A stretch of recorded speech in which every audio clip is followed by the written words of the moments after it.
Ma vidéo d'aujourd'hui, elle sera pas vraiment longue, mais je trouvais ça super important de vous raconter l'histoire de Pascale Lemaire. Pascale Lemaire, en 1990, elle a 20 ans. C'est une coiffeuse. Elle habite au 507 rue de Varennes à Longueuil avec son copain Douglas Leblanc. Le couple sort ensemble depuis 2 ans et demi, mais ça fait 1 an qu'ils habitent ensemble. Le soir du 27 août 1990, Pascale décide qu'elle a besoin de produits de coiffure justement et décide de se changer très très rapidement de vêtements pour se rendre de son plan et de se rendre au centre commercial Maxi situé aussi à Longueuil pour aller au guichet automatique et ensuite aller au Jean Coutu parce que rappelons qu'en 1990 le service d'Interac n'existait pas. Donc aussi il existait là, il était comme vraiment à ses premiers balbutiements. Donc Pascale ne retirera jamais 20 $ au guichet automatique, elle n'ira jamais au Jean Coutu non plus. Le même soir, à minuit et demi, 1 heure, Douglas Leblanc, son copain, inquiète parce que Pascale ne revient pas, décide d'appeler la police et aussitôt, une enquête là, est lancée pour retrouver Pascale. Pascale elle va avoir été recherchée vraiment partout. Sa famille est persuadée qu'elle a été kidnappée, il n'y a comme pas d'autre possibilité. Et là, personne, il n'y a aucune trace de la voiture de Pascale qui est une Nissan Sentra 1983 crème, mon Dieu, j'ai eu la misère sur celle-là. Et Pascale était partie avec. Quand que Pascale elle a quitté le logement, les autres, Douglas et elle demeuraient au sous-sol de l'immeuble appartement. Et lui est en train de faire la vaisselle, puis tout ce qu'il a vu, c'est Pascale qui passait devant la fenêtre. Fait que il a pas remarqué, il a vu qu'elle s'était changée parce que les vêtements qu'elle portait dans la journée étaient dans le logement, mais il a pas remarqué, là, il commençait à faire noir, là, l'été à 8h15. Donc, il y a beaucoup de difficultés à aider les policiers concernant les vêtements parce qu'il n'a pas vu ce qu'elle portait, là, t'sais. Donc, le 8 septembre 1990, donc 2 semaines plus tard, la police va intercepter un individu à Montréal sur les coins de la rue Saint-Laurent et Sainte-Catherine. Il s'agit de Guy Bissonnette qui, lui, il a 35 ans et il conduit la voiture de Pascale Lemaire. À ses côtés, il y a une fille de 26 ans, puis à l'arrière, il y a une petite fille de 7 ans qui est en fait l'enfant de la passagère. Donc là, la police va interroger, va immédiatement mettre en état d'arrestation le Guy Bissonnette pour le vol de la voiture de Pascale Lemaire. Et c'est justement ce qu'il va dire, lui. Il va dire qu'il a volé l'auto, qu'il n'a jamais vu Pascale, qu'il ne sait pas c'est qui, qu'il ne la connaît pas. Lui, c'est un gars qui reste aussi à Longueuil. Donc là, la police va vraiment, là, elle lâche pas, là, son procès va être hyper rapide, là, vous allez voir.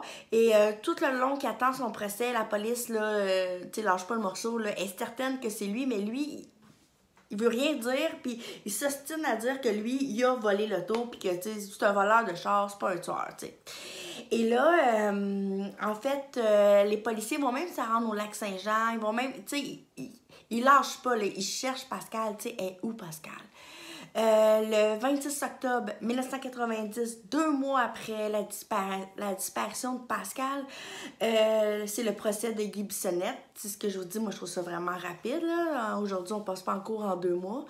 C'est son procès, il plaide coupable et, à vol d'auto. Et il va écoper d'une peine de 3 ans de prison. Donc là, les policiers, là, ils font comme, OK, il faut vraiment qu'on trouve Pascale. Le lendemain, le 27 octobre 1990, ça fait 2 mois jour pour jour que Pascale Lemaire est disparue. Dans la municipalité de Saint-Mathieu, c'est à peu près entre 20 et 30 km de Longueuil.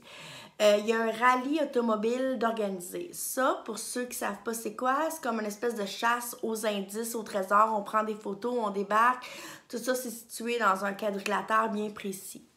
Il y a des participants qui remarquent une jambe sectionnée dans un champ. Et parce qu'il y a un indice qui a été caché comme pas trop loin de cet endroit-là.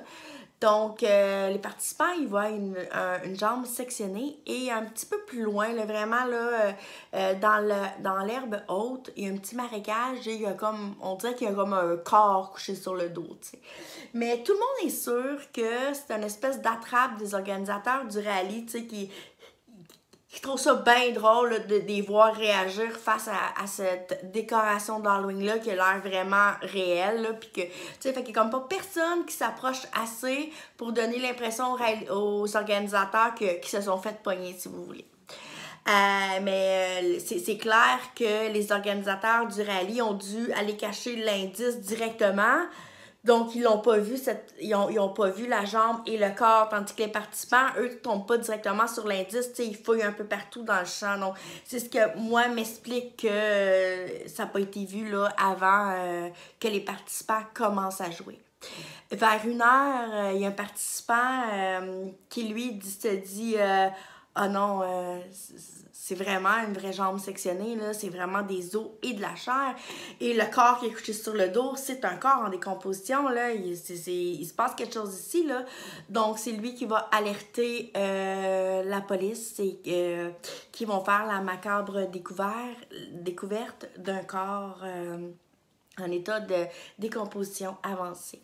Le corps ne porte aucun vêtement. Il est à l'état un petit peu... il commence à être à l'état squelettique. Et en fait, la seule chose que le squelette a, c'est une montre à son poignet. Une montre Michel Herbelin. Donc, c'est pas une montre que tout le monde a.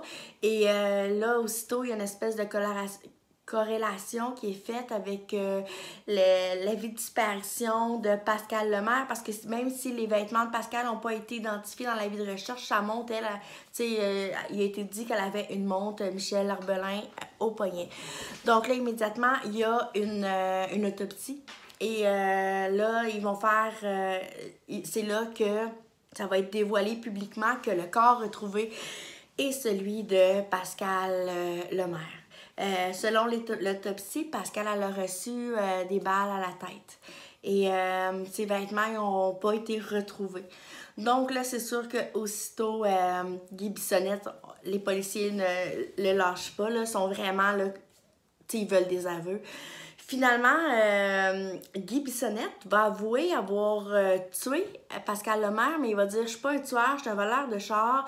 Moi, j'étais arrivée au centre d'achat Maxi, j'ai ouvert sa portière, je l'ai obligée à se tasser côté passagère et j'ai dit de rester tranquille. Elle arrêtait pas de crier, elle arrêtait pas d'hurler. J'ai répété de rester tranquille, que moi, je voulais juste le tour, que si elle arrêtait, ça irait bien, mais qu'elle arrêtait pas de crier puis que j'ai pas eu le choix. » Et là, très rapidement, bon là, il va être mis en état d'arrestation. Mais il est déjà en prison, il va avoir à subir un procès pour le meurtre de Pascal Lemaire devant juge et juré.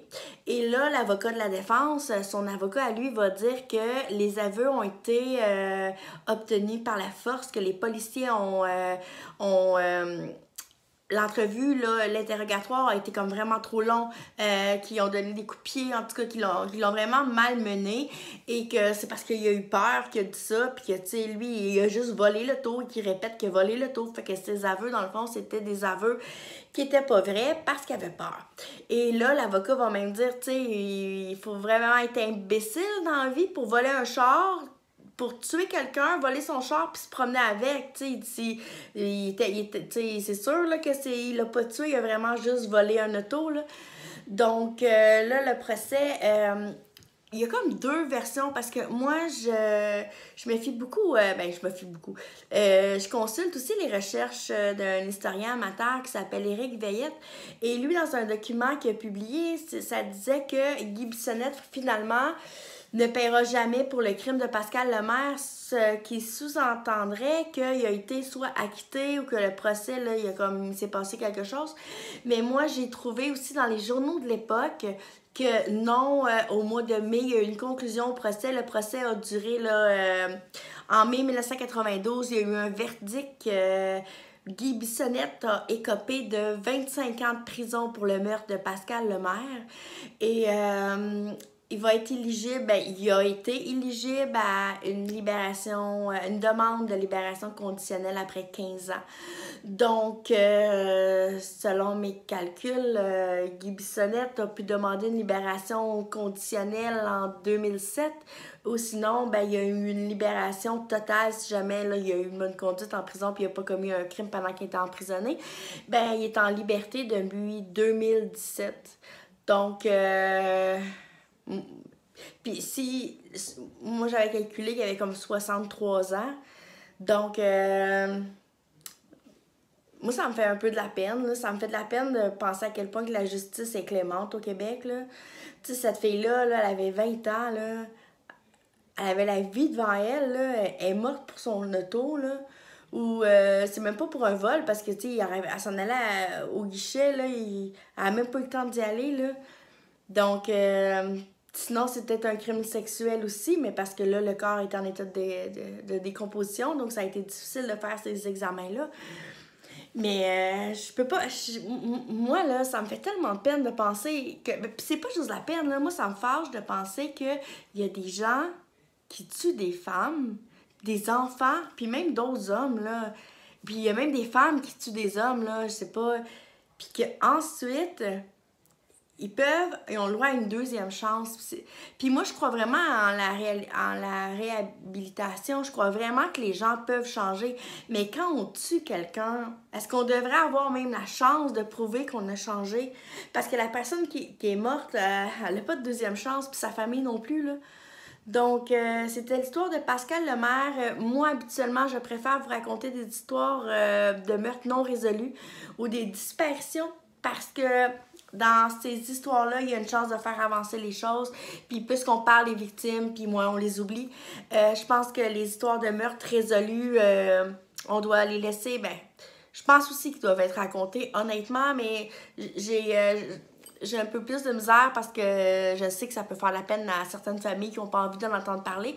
Tandis que les meurtres non résolus puis les disparitions, mais toutes les familles veulent qu'on en parle. Là. Personne fait comme non, n'en parlez pas, je veux pas qu'on retrouve ma fille ou je veux pas qu'on retrouve ma soeur. Donc, mais cette histoire-là, à la base, c'est que j'étais certaine qu'elle n'était pas résolue.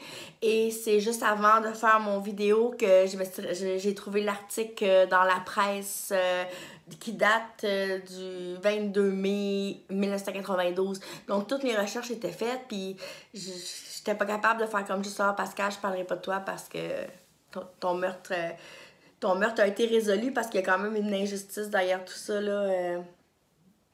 25 ans de prison. En tout cas, alors, si jamais vous aimez mes vidéos, ben, vous pouvez vous abonner, commenter. Vous pouvez aussi mentionner que vous aimez avec un like. Et moi, je trouve ça super plus motivant. Là. On dirait que quand on a l'impression de faire quelque chose puis que les gens aiment ça, on a le goût de continuer. Puis quand on a l'impression que ça rejoint personne, on se dit, bon, ben, je vais mettre mon énergie ailleurs. Donc, c'est ça c'est mon décor. Je sais pas si vous avez vu, mais c'est vraiment des photos de femmes disparues et de femmes qui ont été tuées et dont le meurtrier n'a jamais payé pour leur crime. Alors, à bientôt!